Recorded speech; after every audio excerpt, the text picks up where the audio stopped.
learned that this year's theme was going to be Living the Dream, the Movement Continues, it brought me to a speech that Dr. King delivered in 1966, where he raised a very important question that is still very timely today, 50 years later. Are we really making any progress in race relations? Now, give you some context, right? 1966, this was just 2 years after we passed the Civil Rights Act of 1964. This was just 1 year after we passed the Voters' Rights Act of 1965. And Dr. King pointed out that there was this group of people. He called this group of people the extreme optimists, okay? The extreme optimists would look at these great legislative accomplishments and say, hey, problem solved. All right, racism's over. Now we just sit back and we just wait for the inevitable to occur. So, when I thought about that, and I read this speech, it brought me back to a feeling that I'm sure many of us actually remember extremely well. And let's just test this out. How many of you remember exactly where you were at the very moment on November 4th, 2008, when Barack Obama was elected president? Exactly where you were. Exactly where you were, right? So I remember I was actually working the polls. I was at the Whitney Rec Center as an assistant team leader, and we were driving up to North Las Vegas with all that equipment, right? And thank God I wasn't driving. Because when I heard that news that, I think John McCain had lost Virginia, I said, wait a minute, what are they trying to say? Wait a minute, he won? And then I remember the driver looking at me like, are you okay? Maybe, right? And I think a lot of us, I remember calling my little brother and talking to my mother and calling my sister, and I just had this thought. If a black man with a Kenyan father, whose name is Barack Hussein Obama, could be elected president, what can't we do as black people, right? It was a good time. I remember comedian Wanda Sykes had this routine, and she talked about how before President Barack Obama was elected, she would have this real fear eating watermelon in public, okay? She would be at like a grocery store at like a fruit stand, and she's getting like stuff for her fruit salad, and she's like, they're looking at me getting this watermelon. I'm gonna go right here and get some cantaloupe instead, right? So, but then she said when Barack Obama was elected president, she'd be eating watermelon in her car, spitting seeds out the window, right? It was a good time to be a black person. So, we understand that optimism that Dr. King must have been speaking about at that time. But let's go back to Dr. King's question. Are we really making any progress when it comes to race relations? So Dr. King identified another set of people. These people were the extreme pessimists who believed that we were creating more problems than we were solving. So there's a lot to be celebrated when the Voters' Rights Act of 1965 passed and the Civil Rights Act of 1964 passed as well. But something else happened during that time. Ku Klux Klan violence was at an all-time high, right? People rallied around this idea of, segregation never, so segregation forever, right? We're never gonna let them in. So it brought out the worst in so many people, and we had cities that were burning because of racial strife and racial tension. So these pessimists fundamentally believed that there could be no progress in race relations. I remember how it felt. Just a few years ago was the first time I ever experienced in my life, on a large scale, overt racism. Overt racism right after President Obama's election.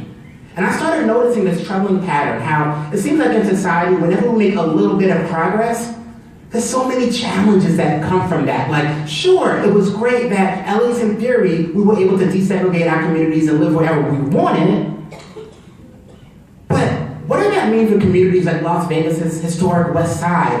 It meant that a lot of our black business owners and black professionals and their families and their children no longer lived amongst the working class black families and their children. We lost community infrastructure. We lost community support and mentors. We lost community-owned businesses and black businesses, and those things have an impact. And as you watch this concentrated poverty become a cycle of poverty, you can easily develop a very deep-rooted sense of the pessimism that Dr. King was talking about. So here was Dr. King's conclusion. It's an interesting one. The extreme optimist and the extreme pessimist actually share a very fatal characteristic: the desire to do nothing. I myself have been paralyzed by this feeling.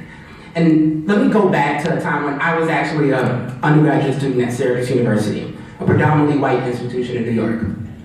I had the great honor to be student body president. And it was so exciting because I felt like here we were as black students who were so used to our organizations and not getting the funding we deserved. So finally I was here and I was going to make sure our voices were heard and I was going to make sure that I was able to advocate and stand up for student needs. And there was a moment that year where they decided to invite former Mayor Rudy Giuliani to be our commencement speaker. Now, at that time, this was just a few months after 9/11. Giuliani was voted Times Magazine's Man of the Year, and the majority of Syracuse University students were very excited about his invitation.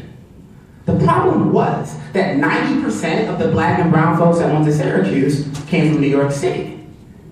And Giuliani, one of the things that made him so famous was his program of cleaning up the streets and being tough on crime. And that program meant that folks like me had to live through the humiliating experiences of the stop and frisk program. And it meant that somebody like African immigrant Amadou Diallo could be shot 41 times with no recourse because he just was another piece of collateral damage on the war against crime, right? So this was a really interesting thing for me personally because Rudy Giuliani's policies made it possible for me to get stopped and frisked when I was 16 years old on my way home from our friend's house in the summertime. And they said it was because I was riding a white bike and the white bike looked suspicious, like I must have stolen it from a girl. And I remember having this feeling as I was like standing against the wall and I was being patted down and they were asking where I was going, right, and where I was coming from. And that might not seem like a big deal, but when you're just going to your house and it's right around the corner, and somebody's asking you where you're going or where you're coming from, it doesn't feel like this is a humanizing experience, you know? And I'm sitting here and I'm just asking myself, why is this happening to me? I go to Bronx High School of Science, one of the top schools in New York City. I'm taking AP Physics, I'm taking AP Calculus, I'm doing every single thing I'm supposed to be doing, but it's still happening to me. So when I had the chance to say something about Giuliani not coming to campus, or something about the fact that this is not okay, I felt a duty, I had an obligation to say that this was not okay. But here's what happened, right?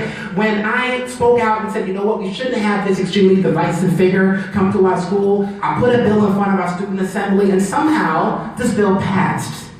And I had this momentary sense of optimism, of hope. But I wasn't ready for what happened next. The next day, there was an op-ed in our school paper, and it read, I'll never forget the way it started, right? It's, Colin, Seale, you are a joke. It went on to say some other things, and at one point they mentioned how they obviously underestimated my stupidity. And the toughest thing is, I was 19 years old. And what happened, there were alumni of Syracuse University that started sending me emails. And one of these emails said, Colin Seale, ... remembering that name, ... never hiring this idiot, period. So I spent that semester digging myself into this hole, reading every single negative email that came my way. I actually ended up on Fox News where they ridiculed me as well.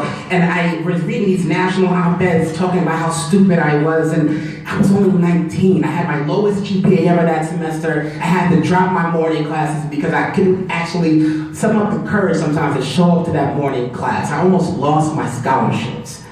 And worse yet, I became that extreme pessimist. And I had this feeling, right? Like, what's the point of speaking up if when you do, you just get your spirit crushed? Giuliani spoke at the school anyway. We did have some students stand up and turn their back to them. We had some students that put their wallets up in the air in honor of Amadou Diallo's life. But he still spoke. And then a couple of weeks later, a white fraternity decided to hold a golf party. And wouldn't you know it? Somebody decided to be Tiger Woods and paint their face black. It seemed like the second we decided to speak up for black students on campus, it became like a rallying cry to bring the racists out. And it's interesting, we look at young people today and we criticize them because so many of them seem to fail to act in a sense of injustice. But have we actually considered how many soul-crushing experiences they face before they become adults? Many of us saw that video of that South Carolina student being slammed to a table and then thrown on the floor because she wouldn't put her phone away by a school police officer. Luckily, we caught this on video, but how many times are our young people subjected to these types of indignations that teach the futility of any resistance? So I would guess that today, in the context of a lot of the things we're seeing today, we probably have a lot more extreme pessimists than we do extreme optimists. Fortunately, Dr. King recognized a third option. Not the extreme optimist, not the extreme pessimist, but the realist. The realist in race relations, and these are his words, right? The realist in race relations, trying to answer that question of progress, would seek to combine the truths of two opposites while avoiding the extremes of both. And so the realist would agree with the optimist that we have, in fact, come a long, long way, but would also agree with the pessimist that we still have a long, long way